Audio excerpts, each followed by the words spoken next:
Stage design is a reputable position in the world of theater. Yet it is only in the past 100 years that the stage designer has begun to play an integral role. Before that, scenic designers designed sets. In the early 1900s, a demand for scenery increased, and since then has become a continuously changing art, which often reflects the circumstances of the time. Scenic studios were developed, such as Lee Lash in New York. The studios resembled factories, turning out readily designed, realistic scenic productions for the theater manager. In the early 1900s, realism was emerging, led by David Belasco. Realism on stage lasted a while, seeming like a dead end. Then the new movement in theater began, led by Gordon Craig, which assaulted all the false facades for the modern theater. The movement brought visual style and dramatic excitement to the stage. New techniques were developing with off-Broadway and with insurgent civic arts theater groups.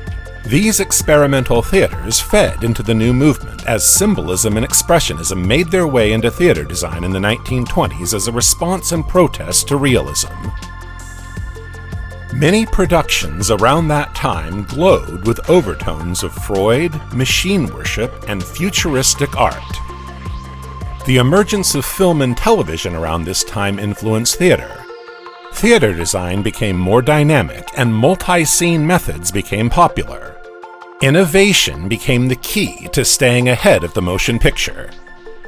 Designs which would imaginatively suggest locale and mood were welcomed by playwrights such as Tennessee Williams and Edward Albee.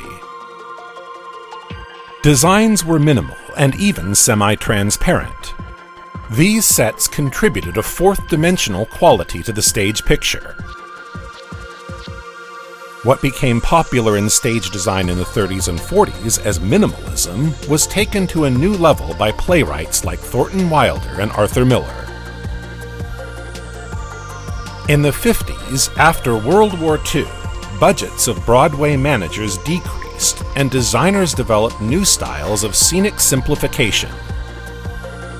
In the 70s, liberated setting combined realistic, abstract, multimedia, and environmental scenic techniques. The set design of this time was, and continues to be, non-cohesive as designers searched for new boundaries. Set design stretched the limits of the imagination.